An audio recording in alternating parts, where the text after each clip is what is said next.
وسلام على عباده الذين اصطفى اما بعد فاعوذ بالله من الشيطان الرجيم بسم الله الرحمن الرحيم وما ارسلناك الا رحمة للعالمين صدق الله مولانا العظيم۔ ایک بار نبی پر اور آل نبی پر درود پاک پڑھیے۔ اللہم صلی علی سیدنا و مولانا محمد معدن الجود والکرم وآلہ وبارک وسلم صلاۃ و سلام علیک یا رسول اللہ۔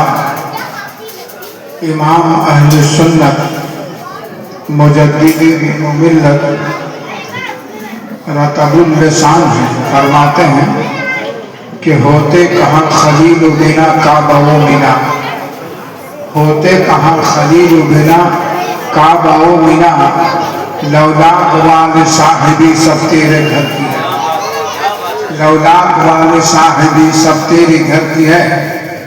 اور مولا علی نے واری تیری نیند پر نماز، مولا علی نے واری تیری نیند پر نماز، اور وہ نماز عصر جو اعلیٰ خطر کی ہے، وہ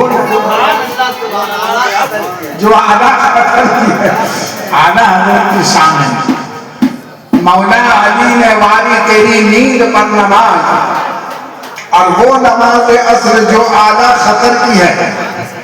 آگے فرماتے ہیں مانگیں گے، مانگے جائیں گے، اور منہ مانگی پائیں گے،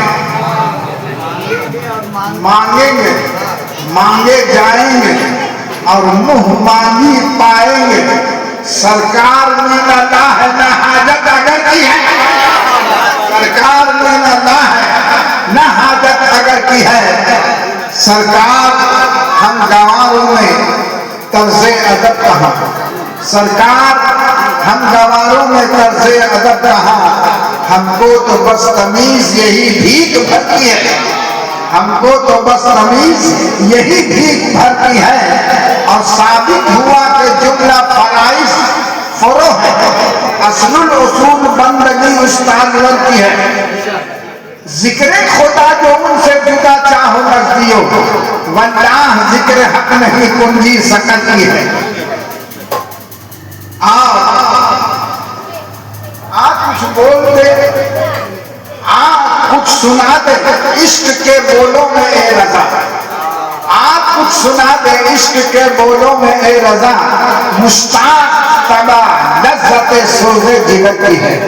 ایک بار پھر وما ارسلناک الا رحمۃ للعالمین، اس کا ترجمہ پہلے آپ سن لیجیے۔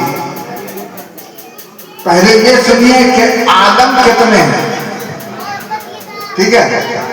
حدیث پاک کی روشنی میں شہادت دار 18,000 عالم ہیں۔ کتنے ہیں؟ 18,000 عالم ہیں۔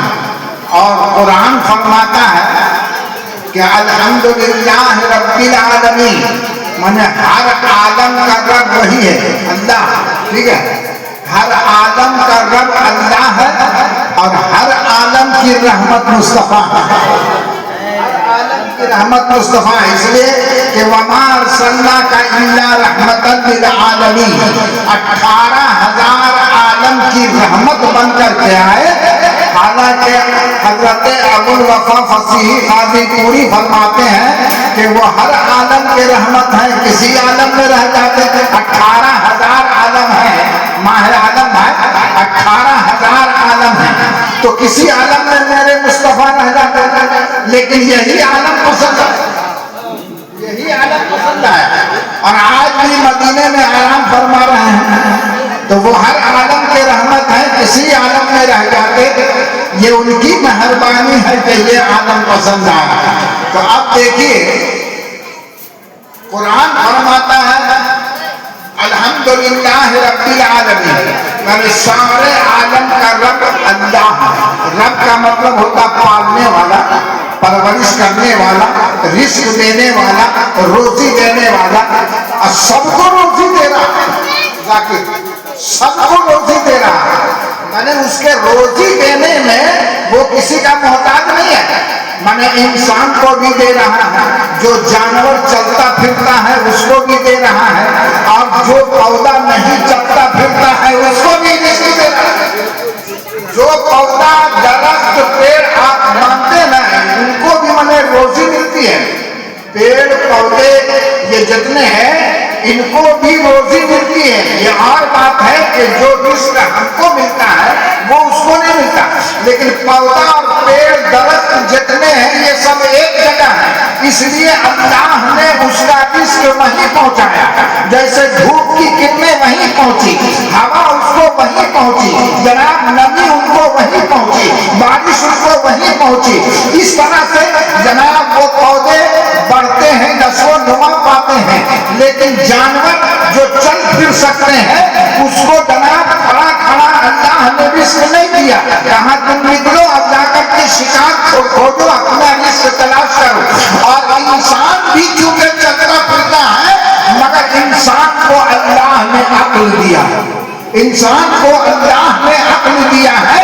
وہ جانور جو اپنے رزق اور روزی کی تلاش میں چلتے ہیں وہ حلال و حرام کی تمیز نہیں رکھتے ہیں، مگر انسان کو جو اللہ رزق دیتا ہے اس کے بارے میں نبی یہ فرماتے ہیں کہ وہی کھاؤ جو تمہاری طبیعت بھی قبول کرے اور شریعت بھی قبول کرے، وہی چیز کھاؤ جو طبیعت بھی قبول کرے اور شریعت بھی قبول کرے۔ تو وہ دیکھیے رب کیسا ہے کہ جناب سب کو روزی دے رہا ہے، یہاں تک کہ سمندر کی جناب مچھلیاں جو ہیں وہ اندر میں ہیں مگر اللہ اس کو بھی دے رہا ہے، وہ کسی کا محتاج نہیں ہے۔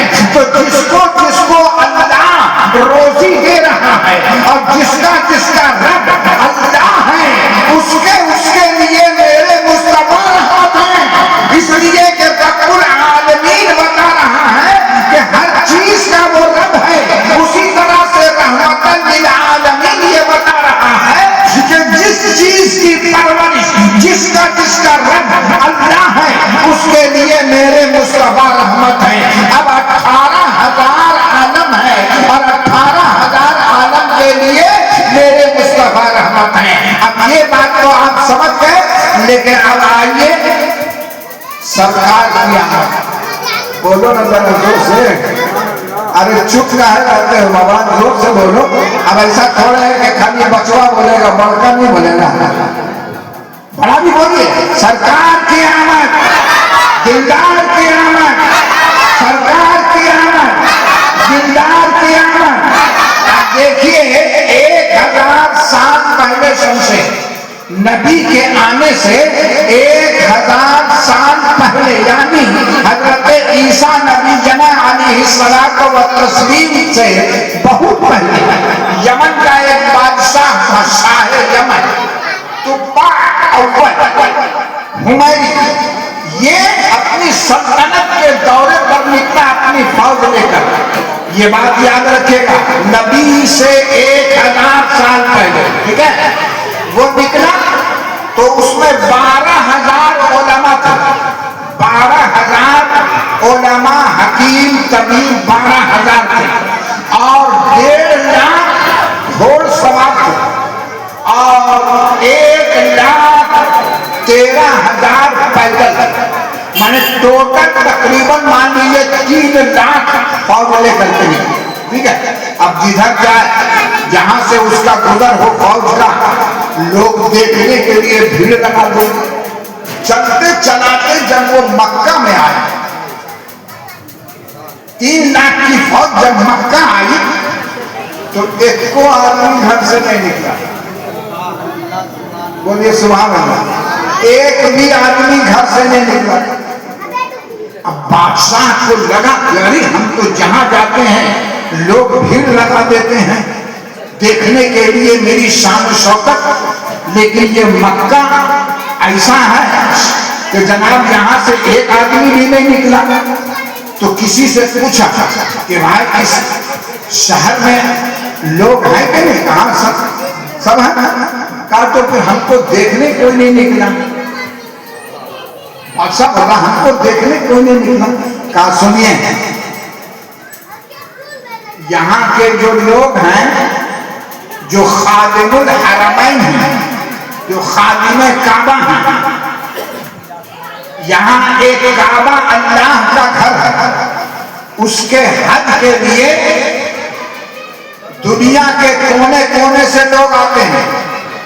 جتنی آپ کے پاس فوج ہے نا اتنا ہر سال یہاں حاجی جمع ہو جاتا تھا، اتنا ہر سال حاجی جمع ہو جاتا تھا. آپ کی فوج اس کے سامنے کوئی معنی نہیں رکھتی ہے، اس سے متاثر نہیں ہے مکہ والے، اس لیے کہ اتنی تعداد میں تو ہر سال حاجی آتے ہیں یہاں اور اس کی خدمت کرتے ہیں یہ لوگ مکہ والے. اس لیے آپ کی فوج کو، آپ کی شان کو، آپ کی شوکت کو دیکھنے کے لیے ایک آدمی بھی نہیں ہے. تو اس نے کہا کہ وہ جو اللہ کا گھر ہے اس کو میں گرا دوں گا. دونوں واقعہ دیکھیں یمن ہی سے ہوتا ہے، شبیر والے دونوں واقعہ. وہ ابرہا جو آیا تھا وہ بھی یمن ہی کا تھا گورنر، ٹھیک ہے، وہ بھی یمن کا گورنر تھا، اور یہ بھی 1000 سال پہلے. اور یمن کا جو گورنر ابرہا تھا وہ تو نبی کی ولادت سے 6 مہینہ یا 1 سال پہلے تقریباً. لیکن یہ 1000 سال پہلے جب اس کا گزر ہوا مکہ سے تو اس نے ارادہ کیا کہ کعبہ کو ڈھا دیں گے اور یہاں کے لوگوں کو قتل کروا دیں گے. ابھی تو ارادہ ہی کیا تھا کہ ناک سے خون نکلنے کا، منہ سے خون نکلنے کا، من اوپر سے ادھر سے ادھر سے ہر جگہ سے خون نکلنے. اب اس کی فوج میں تو جناب حکیم طبیب، بڑے بڑے طبیب تھے، بڑے بڑے حکیم تھے، سب نے علاج کیا مگر کوئی جناب اس کو فائدہ نہیں ہوا. تو ایک عالم ربانی جب اس نے نبض دیکھا تو کہا یہ بیماری تو اس کی آسمانی ہے اور علاج ہو رہا ہے زمینی، اس لیے اس کو کوئی فائدہ نہیں ہوگا. تو بادشاہ سے اس نے عالم ربانی نے کہا کہ اگر آپ نے کوئی برا ارادہ کیا ہے تو جلدی سے توبہ کر لیجیے. کوئی اگر آپ نے برا ارادہ کیا ہے تو جلدی سے توبہ کر لیجیے. جناب اس نے دل ہی دل میں توبہ کیا کہ ہم اب کعبہ کو نہ ڈھائیں گے اور نہ یہاں کے لوگوں کا قتل کریں گے. ابھی تو دل ہی دل میں توبہ کیا تھا. اور میرا رب تو ایسا ہے کہ ان اللہ بصیر بالعباد، اللہ میں سے سب کے دلوں کو دیکھتا ہے، دلوں کی بات جانتا ہے. جب اس نے توبہ کیا تو ناک سے خون آنا بند، منہ سے خون آنا بند، مانے طبیعت اس کی ٹھیک ہو گئی.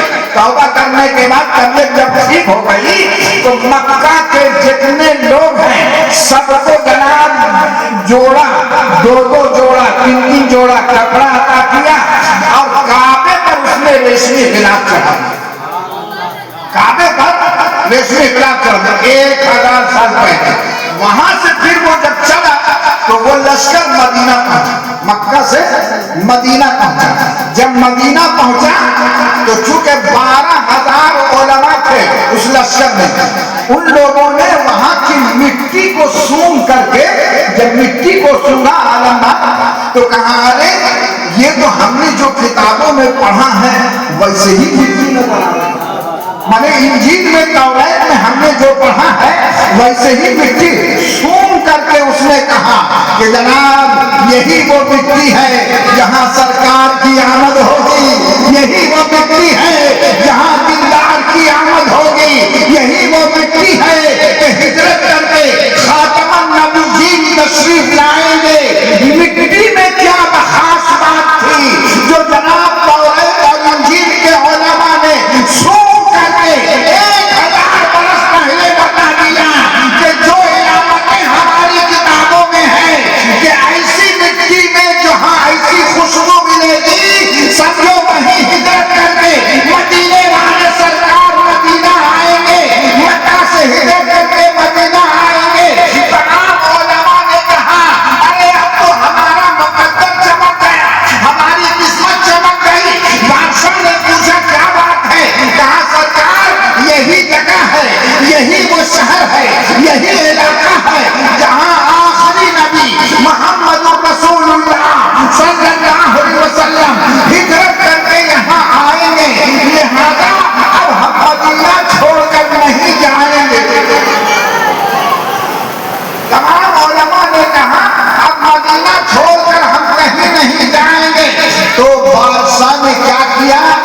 12,000 گھر بنوایا، اور جتنے عالم ہیں سب کے لیے ایک ایک گھر بنوایا، اور عالم ربانی جو تھا، جو سب سے بڑا عالم تھا، اس کے لیے ایک مخصوص گھر بنایا، اور ٹھیک اسی کے گھر کے سامنے ایک اور گھر بنایا۔ تو کہا یہ گھر کس کے لیے؟ کہا یہ گھر جب سرکار آئیں گے، دیکھیں 1000 سال پہلے اس بادشاہ نے کہا جب سرکار آئیں گے، جب خاتم النبیین آئیں گے، ہمارے علماء جھوٹ نہیں بول رہے ہیں، یہ کتاب کے عالم ہیں، توریت کے عالم ہیں، انجیل کے عالم ہیں، تو یہاں آئیں گے، جب وہ یہاں آئیں گے تو ان کے لیے ایک مخصوص گھر بنایا گیا کہ جب رسول آئیں گے، سرکار کی آمد ہوگی تو یہی آئیں گے، یہی تشریف رکھیں گے۔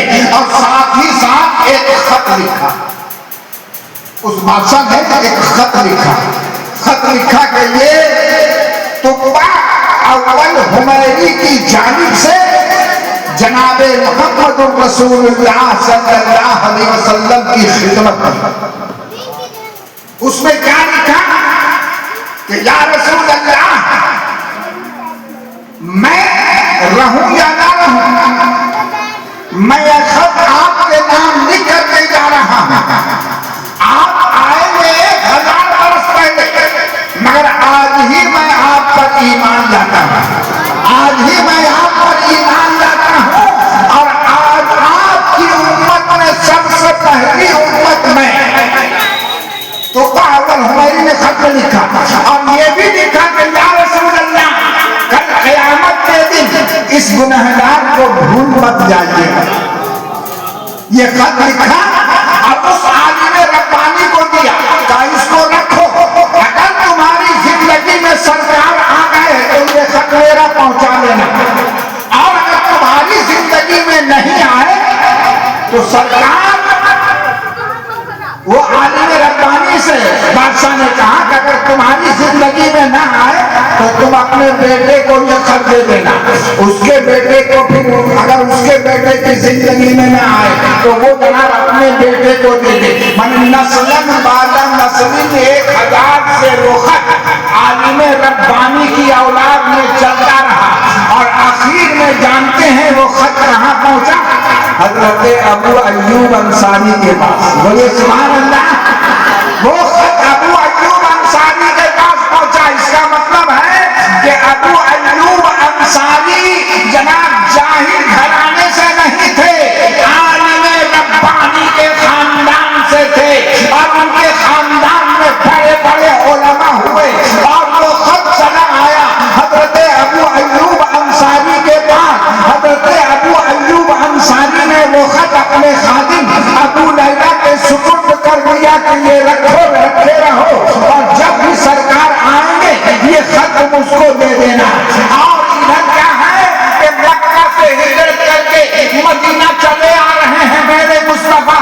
مدینہ والوں کو خبر ہو گئی، مدینہ کے لوگوں کو جب پتا چلا کہ خاتم النبیین آ رہے ہیں، پورے مدینے کے گھر کو سجایا جا رہا ہے، پورے گھر پہ جناب گھروں کو، اپنے اپنے گھر کو لوگ سجا رہے ہیں، اپنی گلیوں کو آراستہ کر رہے ہیں، اپنی گلیوں کو سجا رہے ہیں۔ ارے سرکار کی آمد ہونے والی ہے، اس لیے گلیوں کو سجا رہے ہیں، سڑکوں کو سجا رہے ہیں، اپنے گھروں کو سجا رہے ہیں، پورے مدینے والے خوشی منا رہے ہیں۔ ارے کیا ہو گیا تم لوگوں کو؟ کہاں ارے سرکار کی آمد ہے، اس لیے خوشی میں ہم جھوم رہے ہیں، سرکار کی آمد ہے، گلیوں کو سجا رہے ہیں، سرکار کی آمد ہے، ہونے والی ہے، اس لیے ہم اپنے گھروں کو سجا رہے ہیں۔ اور مدینہ کا ہر آدمی یہ چاہ رہا تھا کہ جب سرکار آئے مدینے میں داخل ہو تو جناب ہمارے گھر تشریف فرما ہو۔ اب سرکار آ رہے ہیں، دیکھیں سرکار آ رہے ہیں، سرکار کی آمد ہو رہی ہے۔ مدینہ کے آدھے لوگ مدینہ سے جناب نکل پڑے، اور سنیات الوداعی یہ ایک گھاٹی ہے، اس گھاٹی کے اس طرف مدینے کے تمام لوگ جناب ایک ازدحام ہے، ایک مجمع ہے مدینے کے انصاریوں کا، اور وہ دیکھ رہے ہیں کہ کب سرکار آ رہے ہیں، کب سرکار آ رہے ہیں۔ اور جیسے ہی سرکار کی اپنی سنیت الوداعی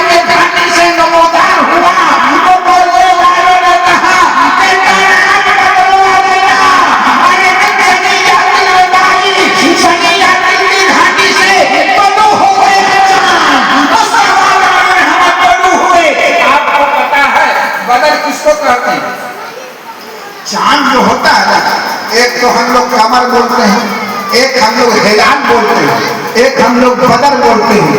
ہلال کب بولتے ہیں سمجھے؟ ہلال کب بولتے ہیں؟ جب چاند نکلتا ہے تو اس کو ہلال بولتے ہیں. جب چاند جناب اور کچھ اوپر اٹھتا ہے, مانے 10 دن 12 دن جب ہو جاتا ہے تو اس کو قمر بولتے ہیں. لیکن جب 14ویں کا چاند, جب 14ویں کا چاند ہوتا ہے, چاند مکمل ہو جاتا ہے, تو اس کو بدر کہا جاتا ہے. اس لیے تو کسی موقع سے کسی شاعر نے کہا کہ بدر اچھا ہے فلک پر, نہ ہلال اچھا ہے.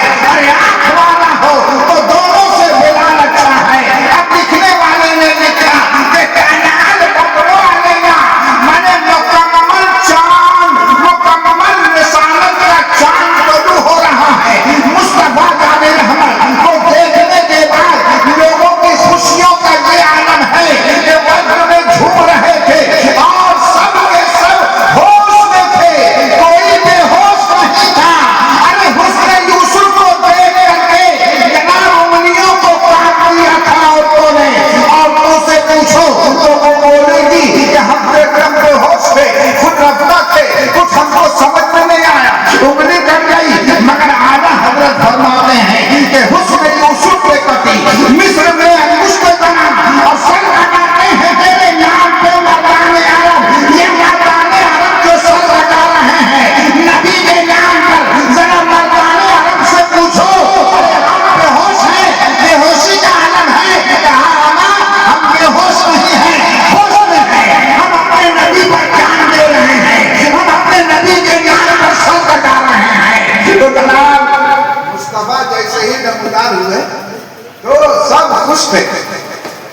پوچھتے ہیں کہ کیسے سجاتے ہو, کہاں لکھا, کہاں لکھا جو ذریعہ سجا رہے ہیں. اب تاریخ پڑھو, تاریخ کا مطالعہ کرو, گھروں کو سجایا. آج تو ہم لوگ بھی ہم مسلمان ہیں مگر ایک تو جھنڈا نہیں لگاتے ہیں, ایک تو جھنڈا بھی گھر میں لگاتے ہیں. 60 روپیہ 70 روپیہ 100 روپیہ لگے گا مگر نبی کے نام پر سرکار کی آمد پر ایک جھنڈا بھی نہیں لگاتے ہیں. ہوش میں آؤ مسلمانوں, جس نبی کے صدقے میں اللہ نے ہم کو ساری نعمتیں دی ہیں, اس نبی کا جشن منانا ہے. اور یہ ناجائز نہیں ہے. اگر ناجائز ہوتا تو مدینے والے نہیں کرتے.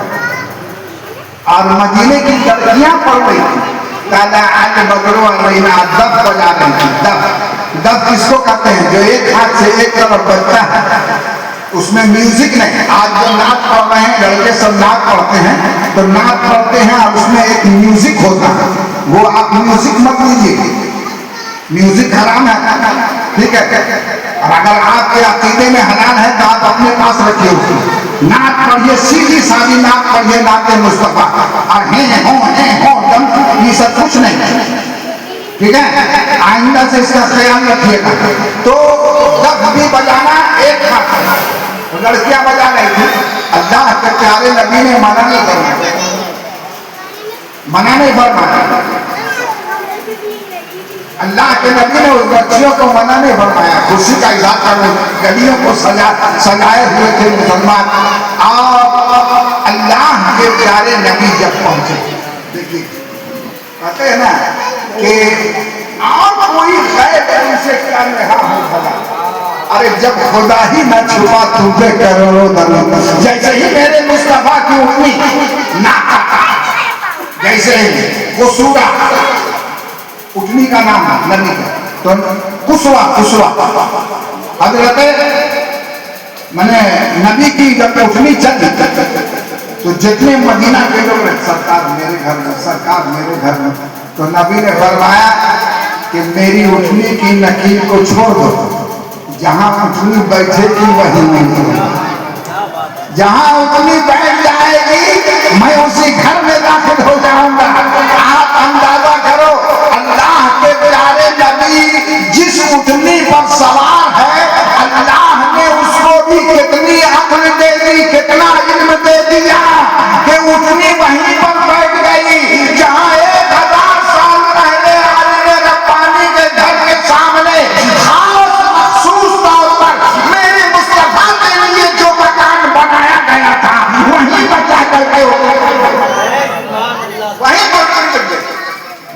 ایک دفعہ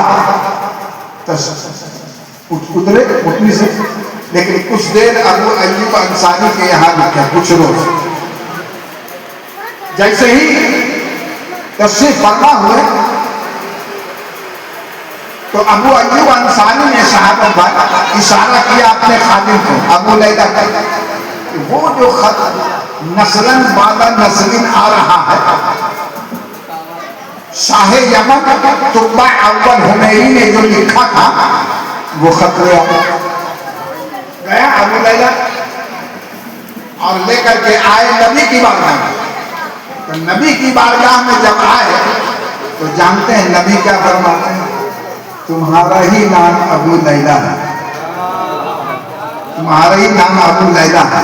سرکار آپ کو کیسے کہا تمہارا نام وہ ابو لیلہ ہے؟ کہا ہاں سرکار. خطرہ نبی نے کسی سے پوچھا نہیں، نبی کو کسی نے بتایا نہیں، لیکن نبی فرما رہے ہیں وہ خطرہ جو شاہ یمن نے میرے نام لکھا. 1000 برس پہلے شاہ یمن نے نبی کی خدمت میں ایک خط لکھا جو نسلاً بعد نسلین حضرت ابو ایوب انصاری کے پاس آیا. اس خط کے بارے میں نبی کو پتا. ارے کیسے نہیں پتا ہوگا؟ فریاد امتی جو کبھی حال دار میں ممکن نہیں کہ خیر بشر کو خبر نہ ہو. اللہ نے تو ما کانا وما یکون کا علم اللہ نے اپنے نبی کو دے دیا. ما کانا، ما کانا کا کیا مطلب؟ ما کانا جو ہو گیا، وما یکون جو ہونے والا ہے، سارا علم اللہ نے مصطفیٰ کو دے دیا. تو فرمایا نبی نے ابو لیلہ وہ خط لا کر کے اس کو دیا.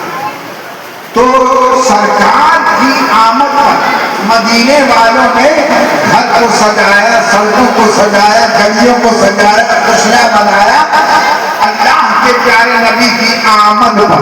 ٹھیک ہے، تو آج ہم بھی وہی کام کرتے ہیں جو کام مدینہ والوں نے کیا. ٹھیک ہے، ویسے اور بھی اس کے بہت سارے دلائل ہیں، اور بھی اس کے بہت سارے براہین ہیں، لیکن وقت کی قلت ہے، ہم تمام دلیلوں کو پیش نہیں کر سکتے. میں نے آیت کریمہ تلاوت کی ہے وما ارسلناک الا رحمۃ للعالمین. اللہ کیا فرماتا ہے؟ اللہ فرماتا ہے اے نبی ہم آپ کو سارے عالم کے لیے مہربان بنا کر ہیں. تو مہربانی کون کرے گا بھائی؟ زندہ کرے گا کہ مردہ؟ ذرا زور سے بولو. ارے قبرستان والا تو مہربانی نہیں کرے گا.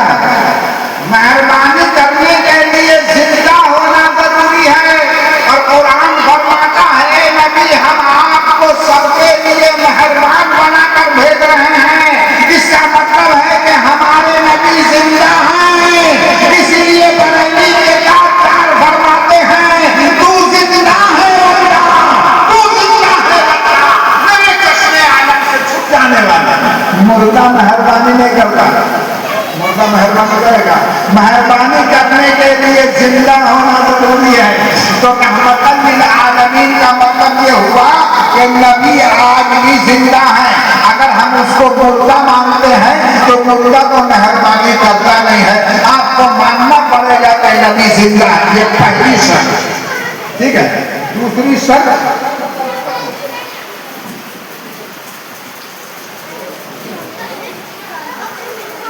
مہربانی کرنے کے لیے کچھ شرائط ہیں، تو انشاءاللہ اس کو ہم کل بیان کریں گے ان شرائط کو. اور اللہ کی بارگاہ میں ہم دعا گو ہیں کہ اللہ تعالیٰ آپ لوگوں کو سلامت رکھے اور بدھ کے دن تمام چھوٹا بڑا جوان بوڑھا سب پاک صاف ہو کر، اگرچہ پرانا کپڑا ہو کوئی بات نہیں، کوئی ضروری نہیں کہ نیا کپڑا ہونا چاہیے، اور اگر اللہ نے دے دیا تو بہت اچھا. تو آپ اس روز جلوس میں شامل ہوگی. اب جو روٹین ہے، جو پروگرام ہے، اسی کے مطابق ہم لوگوں کا جلوس نکلے گا انشاءاللہ العزیز. اللہ تعالی ہم تمام مسلمانوں کی بخشش فرمائے اور اور ہمارے ایمان کی عقیدے کی سلامتی فرمائے۔ وآخر دعوانا الحمدللہ رب العالمین۔